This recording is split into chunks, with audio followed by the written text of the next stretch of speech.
اعوذ باللہ من الشیطان الرجیم بسم اللہ الرحمن الرحیم۔ اب ایک سمجھیے ضمیمہ ہے اس میں، کبھی میں پہلے اینٹی کلائمیکس کا لفظ استعمال کرتا رہا، وہ مناسب نہیں ہے، ضمیمہ ہے۔ ضمیمہ کیا ہے؟ شیطان نے ایک اور چال چلی،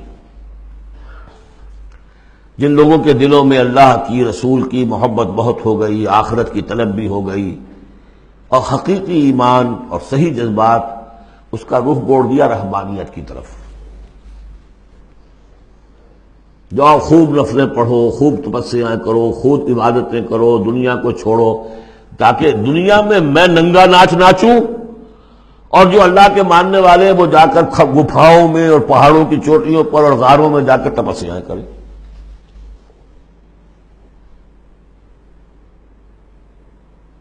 اس کی نفی ہو رہی ہے۔ یہ راستہ نہیں ہے دین کا، اور یہ خاص طور پر ویسے یہ کہ ہندوستان میں کیوں آیا یہ مسئلہ اور کسی اور جگہ کیوں آیا، لیکن یہ کہ موناسٹسزم جو ہے، یہ خانقاہی نظام جو ہے، کرسچینٹی میں ٹاپ پر پہنچا ہے، اس میں کوئی شک نہیں۔ ہسٹری آف کرسچین موناسٹسزم، یہ پوری کتابیں ذخیر لکھی ہوئی، اس کی ایک مثال دے رہے ہیں کہ یہ غلطی ہوئی ہے۔ مسلمان میں ایمان باللہ، ایمان بالآخرہ پیدا ہو تو وہ دنیا کی مجدھار میں رہ کر نظام کو صحیح کرے، نظام کو ٹھیک کرتے ہوئے بھوک بھی آئے گی برداشت کرے۔ مجرد روزے رکھ رکھ کے جو کچھ کرنا ہے تمہیں، وہ تم جہاد میں بھوک جھیلو، وہ پروڈکٹیو ہوگی، اس سے باطل اور ناانصافی کا خاتمہ ہوگا۔ اور تم کہیں خانقاہوں کے اندر روزے رکھ رہے ہوگے، اس سے دنیا کو کوئی فائدہ نہیں ہوگا۔ یہ زمین و آسمان کا فرق ہے۔ موناسٹسزم، یہی وجہ ہے کہ اسلام میں بھی جب بادشاہت آ گئی، ملوکیت کا جب آ گیا تو راستہ بڑھ گیا، باقی اب جاؤ چلے کھینچو، خانقاہیں آباد کرو، راج کرے گا خالصہ۔ لیکن یہ حکومت کے معاملات جو ہیں، ان کے بارے میں بات نہ کرنا۔ یہ ہے وہ راستہ، ٹیڑھا راستہ، جو معروف، جو ہم جانتے ہیں، جن کو رسولوں کا معاملہ، تو ان میں حضرت عیسیٰ کے پیروکاروں کے اندر یہ غلطی پیدا ہوئی۔ اب اس کی مثال دی جا رہی ہے کہ مسلمانوں، دنیا سے بے رغبتی، دنیا کو چھوڑ کر آخرت کو اختیار کرنا، یہ تو ہے دین کا جوہر، لیکن اس کا یہ مطلب نہیں کہ ترک دنیا ہو جائے، رہبانیت ہو جائے، تم تمدن کو اور تہذیب کو چھوڑ کر تم کہیں جنگلوں میں نکل جاؤ، بن باس لے لو، تم وہاں پر جا کر جو ہے وہ خانقاہیں بنا لو، یہ نہیں۔ دنیا کی مجدھار میں رہو اور جہاد فی سبیل اللہ کے ذریعے سے حق کا بول بالا کرو، ناانصافی کا خاتمہ کرو، عدل کو قائم کرو، جس کا جو حق ہے اس کو ملنا چاہیے، جیسا کہ حضرت ابوبکر نے فرمایا تھا جو پہلی بیعت ہوئی ہے، بیعت خلافت، کہ لوگوں تم میں سے جو ضعیف ہے وہ میرے نزدیک قوی ہوگا جب تک کہ اسے اس کا حق دلوا نہ دوں، اور جو قوی ہے وہ میرے نزدیک کمزور ہوگا، ضعیف ہوگا جب تک کہ اس سے حق وصول نہ کروں۔ یہی بات کہی تھی حضرت سعد بن ابی وقاص نے رضی اللہ تعالی عنہ ایرانیوں سے، جب انہوں نے کہا آپ لوگ کیوں ہم پر چڑھائے؟ فرمایا انا قد ارسلنا، ہم بھیجے گئے ہیں، اللہ نے بھیجا محمد کو، محمد نے بھیجا ہمیں۔ مشن کیا ہے؟ لنخرج الناس من ظلمات الجہالت الی نور الایمان، کہ لوگوں کو نکالے ہم جہالت اور جاہلیت کی تاریکیوں سے ایمان کی روشنی کی طرف۔ ومن جور الملوک الی عدل الاسلام، بادشاہوں کے ظلم و ستم کے پنجوں سے نجات دلا کر اسلام کے عادلانہ نظام سے روشناس کرے۔ یہ ہمارا مشن ہے۔ لہذا آپ دیکھیے، اس بات کو واضح کرنے کے لیے تمہید شروع ہوئی، وَلَقَدْ أَرْسَلْنَا نُوحًا وَإِبْرَاهِيمَ، ہم نے ہی بھیجا تھا نوح کو بھی اور ابراہیم کو بھی، وَجَعَلْنَا فِي ذُرِّيَّتِهِمَا النُّبُوَّةَ وَالْكِتَابَ، اور ہم نے ان دونوں کی نسل میں رکھ دی نبوت اور کتاب۔ حضرت نوح کی بات ظاہر بات ہے کہ ان کی نسل ہی چلی ہے، لہذا نبوت بھی ان کی نسل میں چلی، لیکن ان کی نسل حضرت سام کی نسل بھی ہے، حضرت حام کی نسل بھی ہے، حضرت یافس کی نسل بھی ہے، تو یقیناً حضرت نوح اور حضرت ابراہیم کے مابین تو انبیاء اور رسل تینوں نسلوں میں آئے، حام کی نسل میں بھی، یافس کی نسل میں بھی، سام کی نسل میں بھی۔ قرآن مجید میں صرف سامی رسولوں کا تذکرہ ہے، البتہ ابراہیم کے بعد پھر جو آئے ہیں وہ حضرت ابراہیم کی نسل میں آئے ہیں، اور حضرت ابراہیم چونکہ اب سے تقریباً 5000 برس قبل کے ہیں، اور ان کی اولاد کہاں کہاں تک گئی ہے یہ بالکل اپنی جگہ پر ایک تحقیق کا موضوع ہے، لیکن ہم نبی ان کے بعد آئے ہیں، ان کی نسل میں۔ وَلَقَدْ أَرْسَلْنَا نُوحًا وَإِبْرَاهِيمَ وَجَعَلْنَا فِي ذُرِّيَّتِهِمَا النُّبُوَّةَ وَالْكِتَابَ فَمِنْهُم مُّهْتَدٍ وَكَثِيرٌ مِّنْهُمْ فَاسِقُونَ۔ اب ان کی نسل کے اندر بہت سے ہیں ہدایت یافتہ بھی ہیں، لیکن بہت سے کثیر جو ہیں وہ فاسق ہیں۔ یہ تمہید ہے کس بات کے لیے؟ ثُمَّ قَفَّيْنَا عَلَىٰ آثَارِهِم بِرُسُلِنَا وَقَفَّيْنَا بِعِیسَىٰ ابْنِ مَرْیَم، پھر ہم نے بھیجے ان کے پیچھے ان کے نقش قدم پر، آثارہم برسلنا، اپنے بہت سے رسول، وقفینا بعیسی ابن مریم، اور پھر ہم نے بھیجا عیسیٰ ابن مریم کو۔ عیسیٰ ابن مریم کے تذکرے کے لیے یہ ساری تمہید ہے۔ وآتیناہ الانجیل، اور اسے ہم نے انجیل عطا فرمائی حضرت عیسیٰ ابن مریم کو۔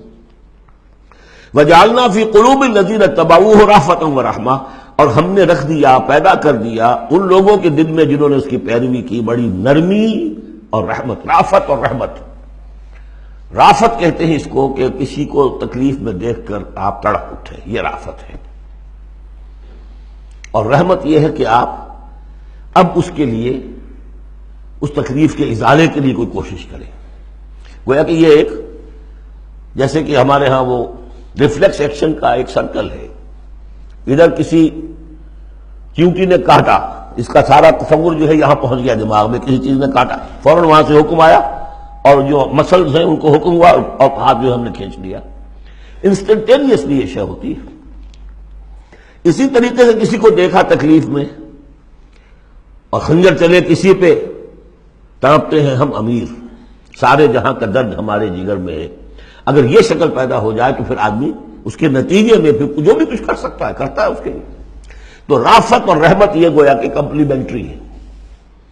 اللہ تعالیٰ فرما رہے کہ حضرت عیسیٰ کے جاننے والوں، ماننے والوں کے دلوں میں یہ بات تو ہم نے پیدا کی ہے، خود تسلیم کر رہے ہیں۔ وَجَعَلْنَا فِي قُلُوبِ الَّذِينَ اتَّبَعُوهُ رَأْفَةً وَرَحْمَةً۔ اس کی وجہ کیا ہے؟ حضرت عیسیٰ خود بہت رقیق القلب تھے، بہت نیک تھے، اس درجے ان کے اندر تھی کہ ایک چور کو دیکھا اپنی آنکھوں سے کہ چوری کر رہا ہے، اسے کہا کیا کر رہا ہے؟ چوری کر رہا ہے۔ اس نے کہا نہیں میں چوری تو نہیں کر رہا۔ اچھا بھائی، میری آنکھ نے غلط دیکھا۔ حضرت عیسیٰ کی اپنا مزاج، ہر ایک کا اپنا مزاج ہے، لہذا وہی مزاج ان کے جو حواریین تھا ان کے اندر پیدا ہوا ہے، رافت، رحمت، رقت قلب، شفقت۔ لیکن یہ چیز اب شیطان نے اس کو موڑ دیا رہبانیت کی طرف۔ وَرَهْبَانِيَّةً ابْتَدَعُوهَا، رہبانیت کی بدعت انہوں نے ایجاد کی ہے۔ ایک شے تو ہم نے رکھی ان کے دل میں، رافت اور رحمت ہم نے رکھ دی۔ جو رافت اور رحمت تو بری شے نہیں ہے، خود حضور کے لیے لفظ سورہ توبہ کی آخری آیت میں آ چکا ہے، بالناس رؤوف الرحیم، بالمومنین رؤوف الرحیم، اہل ایمان کے حق میں آپ رؤوف بھی ہیں، رحیم بھی ہیں۔ رافت اور رحمت، رافت اور رحمت بری شے تو نہیں، لیکن اس کا جو رخ موڑا ہے شیطان نے، اس کو کہا بدعت۔ وَرَهْبَانِيَّةً ابْتَدَعُوهَا، رہبانیت کی بدعت انہوں نے ایجاد کر لی۔ مَا كَتَبْنَاهَا عَلَيْهِمْ، ہم نے تو وہ ان پر فرض نہیں کی تھی۔ إِلَّا ابْتِغَاءَ رِضْوَانِ اللَّهِ، ہم نے تو جو چیز فرض کی تھی وہ یہی تھی کہ اللہ کی رضا تلاش کرو۔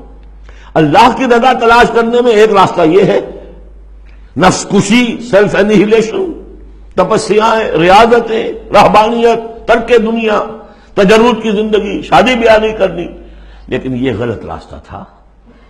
اللہ کی رضا کا راستہ کیا ہے؟ وَابْتَغُوا إِلَيْهِ السَّبِيلَ وَجَاهِدُوا فِي سَبِيلِ اللَّهِ بِأَمْوَالِكُمْ وَأَنفُسِكُمْ، یہ راستہ ہے جو اللہ چاہتا ہے، باطل کو ملیا بیٹ کرنے کے لیے، حق کو غالب کرنے کے لیے، ظلم کے خاتمے کے لیے، عدل و قسط کو قائم کرنے کے لیے۔ سختیاں جھیلو، تکلیفیں برداشت کرو، بھوک برداشت کرو، فاقے برداشت کرو، جان و مال کا نقصان برداشت کرو، یہ ہے کہ جو اللہ کی رضا جوئی کا راستہ ہے جو اللہ نے سکھایا ہے۔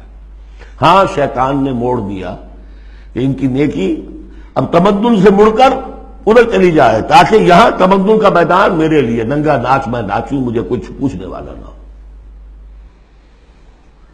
فَمَا رَأَوْهَا حَقَّ رِعَایَتِهَا، پھر ایک اور دوہرا جو ان کے اوپر چارج شیٹ ایک اور ہے، پھر وہ رعایت بھی نہیں کر سکے اس کی جیسی کہ رعایت کرنی چاہیے تھی۔ ایک دفعہ آدمی طے کر لے میں ساری عمر شادی نہیں کروں گا، مجرد رہوں گا، یہ تو آسان ہے، اس کو نبھانا تو آسان نہیں ہے۔ اللہ نے انسان میں جنسی جذبہ رکھا ہوا ہے، نتیجہ کیا نکلا؟ وہ تو جو کتابیں میں نے بتایا ہے کہ یہ موٹی موٹی ضخیم کتابیں جو ہیں ہسٹری آف کرسچین موناسٹیسزم پر، ان میں پڑھ لیجیے اب کیا ہوتا تھا۔ کہنے کو راہب ہے اور راہبائیں ہیں، اور زنا ہو رہا ہے، حرامی بچوں کی پیدائش ہو رہی ہے، اور ان کے تہخانوں کے اندر قبریں بن رہی ہیں۔ وہ تہخانے جو ہوتے تھے راہب خانوں کے، وہ حرامی بچوں کے قبرستان ہوتے تھے۔ آخر فطرت کا راستہ ہے، دریا کے آگے آپ بند باندھیں گے کیا کریں گے؟ کوئی راستہ اس کا ایک اور بنائیے تو پھر وہ بند باندھ سکتے ہیں نا، چلتے دریا میں کیسے بنا دیں گے؟ وہ اسلام نے راستہ دیا ہے، حلال راستہ ہے، جائز راستہ ہے، شادی کرو، اپنے جنسی جذبے کی تسکین کا سیدھا سامان جو ہے وہ تمہارے لیے موجود ہے۔ جہاں وہاں قدغن آ جائے گی حرام خوری ہوگی، پانی کے آگے بہاؤ کریں تو پانی کہیں نہ کہیں سے راستہ نکال لے گا، یہی ہوا۔ اور کون بچا ہوا؟ شاذ کوئی ہوگا، اس لیے کہ خود وہ کہتے انہی کا ایک آدمی ہے، شاہدہ شاہد من اہلہا، جب فرائیڈ جو ہے انہی کا آدمی وہ کہتا ہے کہ یہ سب سے زیادہ پوٹنٹ ہے موٹیو انسان کا، the most potent motive in human beings is sex. حالانکہ غلط ہے یہ، مغربی حکماء کے میں سے کسی کی نظر کہیں جم گئی، کسی کا کہیں جم گئی۔ مارکس کو پیٹ نظر آیا، معاشی جذبہ جو ہے انسان کا، اس کو سیکس نظر آیا، ایڈلر کو دی ارج ٹو ڈومینیٹ، تفوق، خود میں تفوق۔ یہ ساری چیزیں اپنی جگہ پر پارشل ٹروتھس ہیں، سب ٹھیک ہے، لیکن بہرحال جو اتنا بڑا جذبہ ہے اس کے آگے آپ ایک غیر فطری اگر بند باندھیں گے تو اس کا نقصان کیا ہوگا؟ فما رعوها حق رعایتها، تو پھر وہ رعایت بھی نہ کر سکے، اس کی حفاظت نہ کر سکے، اس کا حق ادا نہ کر سکے، اس کو نبھا نہ سکے جیسا کہ نبھانے کا حق تھا۔ فآتینا الذین آمنوا منہم اجرہم، تو ان میں سے جو لوگ ایمان لے آئے، یعنی یہ کہ جو بھی مسلمان ہو گئے، یہ بھی مانی ہے، یا اپنے اپنے زمانے میں حضور صلی اللہ علیہ وسلم سے کی بعثت سے پہلے پہلے جو لوگ بھی تھے صاحب ایمان ان میں، ان کے لیے ان کا اجر ہے۔ وَكَثِيرٌ مِّنْهُمْ فَاسِقُونَ، لیکن ان کی بھی اب اکثریت جو ہے فاسقوں پر مشتمل ہے۔ صدق اللہ العظیم۔